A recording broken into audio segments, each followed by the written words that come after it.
இரக்கமுள்ளவரே கிறிஸ்து இயேசுவே, கைவிடப்பட்ட நிலைமையில் இருக்கிற ஒவ்வொரு பெற்றோருக்காக ஜெபிக்கிறோம். பெற்றோரை கைவிடுகிற ஒவ்வொருக்காக ஜெபிக்கிறோம். கர்த்தர் மனமிறங்குவீராக, கர்த்தர் மனமிறங்குவீராக. எங்கள் தனிமை மாற்றுவே. இந்த பூமிக்கு வந்தீங்க, மரிச்சிங்க, 3ஆம் நாள் உயிர்த்தெழுந்தீங்க, திரும்பவும் வரப்போகிறீங்க.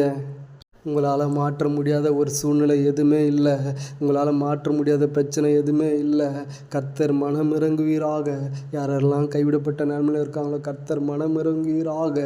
கர்த்தர் அவளுக்கு வேண்டிய ஆதரவு தருவீராக. கர்த்தர் அவளோடு நீ பேசுவீராக. கர்த்தர் அவளுக்கு வேண்டிய ஆதரவுக்குரிய காரியங்கள் நடைபெறுவதாக இயேசுவின் நாமத்தினால்.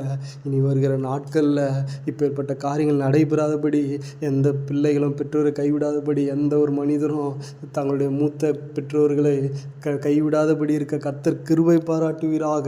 கர்த்தர் இரக்கம் பாராட்டுவீராக. கர்த்தர் தயவு பாராட்டுவீராக. இயேசு கிறிஸ்துவின் நாமத்தினாலே பிதாவே, ஆமென்.